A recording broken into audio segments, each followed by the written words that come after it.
But first, it was a much warmer start to our day today, but this evening might be best to stay inside. Yeah, we're going to be dealing with some rain tonight.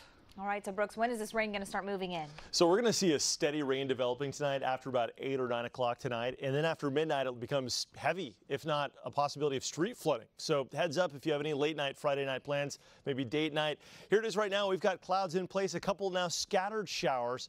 Isolated in nature, just 1 or 2, but there are some little pockets like along 1960 just west of the North Freeway where it's raining pretty hard. That's heading up toward the Woodlands, so you may get enough to wet the roadways in the Woodlands. Just a preview of what's to come. Check this out. This little swirl in the Gulf heading northeast at exactly 40 miles per hour, which if it holds together will place it in Galveston shortly after 8 p.m.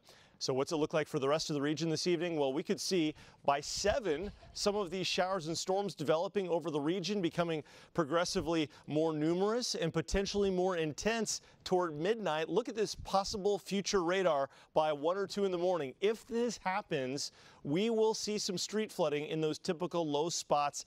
Put it like this, if you're outside tonight and you're driving around and you see standing water in your path, it's best to turn around and find another route to avoid flooding your car out. Guys, back to you. We'll talk about this rain and what the rest of the weekend looks like. Okay. All right. Thank you so much, Brooks. A 19-year-old drunk driver plows into a Pearland home, takes out the garage and a custom Ferrari parked inside. We're talking thousands of dollars in damages. Our Melissa Correa live in Pearland. So, Mel, we're hearing the homeowners just got a check from that driver. They did, Reka, a $500 money order to be exact. That wreck happened last year. You can see the garage behind me is now fixed, but the restitution check arrived yesterday. $500 for $73,000 in actual damages. It's almost insulting, you know. It's one surprise after another for homeowner Miranda Hutchins. Last May at 3 a.m. and we were asleep. We hear a big bang. The home security camera captured headlights and then the hit. And so I came out and there's a truck sticking out of the garage, but there was no driver. He had ran away. The camera caught that too. A Pearland cop just down the street arrested 19-year-old Gabriel Rodriguez that morning. He pled guilty to DWI, got probation. He was essentially given community service. His license was not suspended, no initial ignition interlock, nothing. And purchased this money order, $500 for the damage done to the Hutchins home. I don't know what's more insulting, the fact that they just gave a drunk 19-year-old customer service, or the fact that they had him send us a money order for $500 when we have a $60,000 diminished value loss on just the Ferrari alone. The Ferrari 458 Italia, that was custom built, was tackled by the truck and the family's spare fridge. A BMW also took a beating, and then the brick is completely different. There's the home itself. $73,000 in physical damages.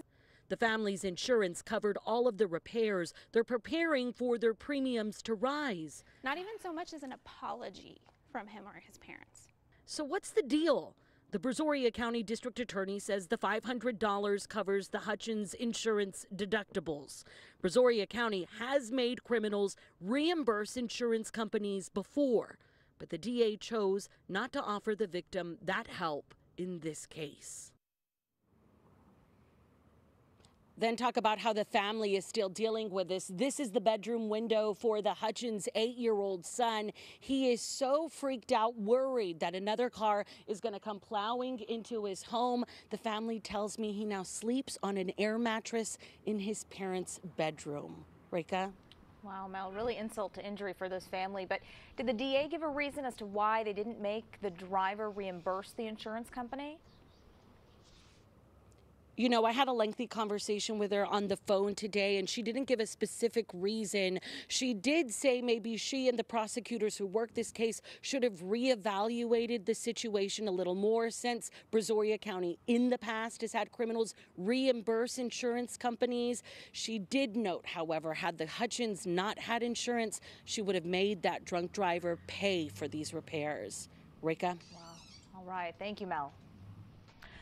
A woman is in the hospital after plunging 3 stories from a parking garage. This happened this morning at Kirby and Seuss Drive near the medical center.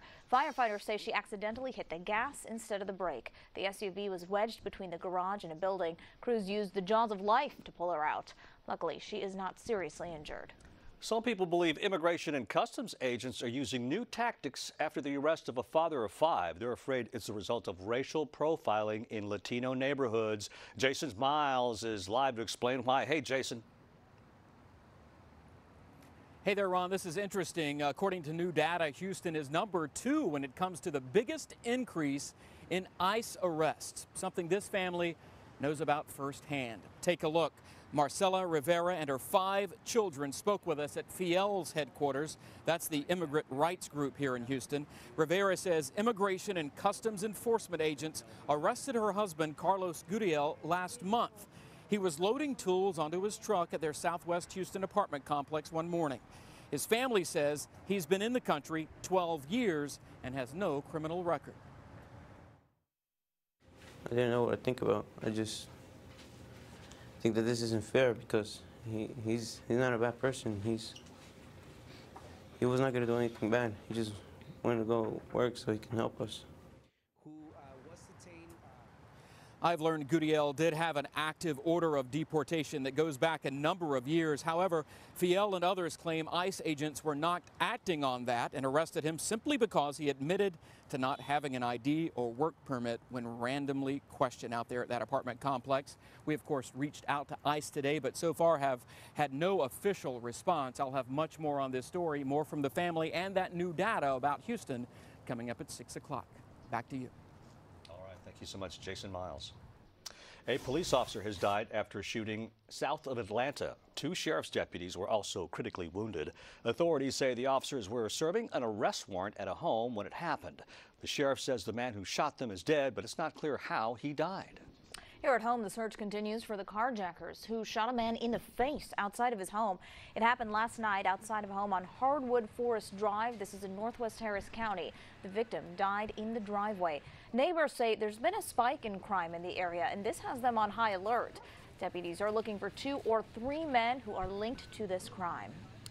2 suspects in Monday's deadly carjacking are now charged with capital murder. Jeremiah Guillory and DeMarcus Boone are accused of trying to carjack a woman at a gas station in southwest Houston and then shooting and killing her. It happened Monday off Bissonnette and Leawood. Police believe Guillory and Boone are the men in this surveillance video here pulling up to the car on bikes.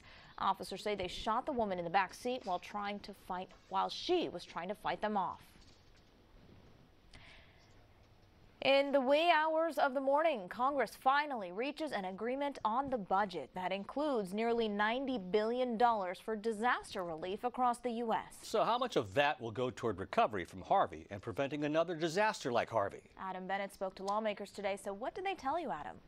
Well, Rika, staff with Congressman John Culberson, who is a senior member of the House Appropriations Committee, told me that there's no way to know because ultimately that's up to the agencies. But they tell me that the congressman pushed to put the language in the bill that prioritizes Texas. So among the highlights in that bill, $23.5 billion for FEMA's Disaster Relief Fund, also $28 billion for HUD to rebuild damaged homes, buildings, and infrastructure, and more than $17 billion for the U.S. Army Corps of Engineers, mainly for projects to reduce the risk of future flooding and storm damage. Again, those are just a few. Now, this bill fully funds federally authorized flood control projects, so I'm told that means projects like Brays Bayou, the widening of that can be finished. The congressman's staff also says it can help us get a 3rd reservoir, which has been talked about for a long time. Now, County Judge Ed Emmett agrees that Project Brays will move to the top of the priority list, and he told me because lawmakers are not allowed to earmark money for specific projects, they wrote this bill in a way to prioritize counties like Harris. But if you say that it goes to projects that are already underway in areas that have flooded a certain number of times in the last few years, and I think that's the language that got put in. And that's a creative way of making sure it goes to, for example, Braves and White Oak projects. And Judge Emmett told me this budget deal also helps Harris County start planning for future flood control projects. Now, neither local nor congressional leaders had a timeline for when we could start seeing this money make its way here. Coming up at 5, we'll hear from Houston's mayor on what he wants to see get priority. Reka? All right, Adam, thank you.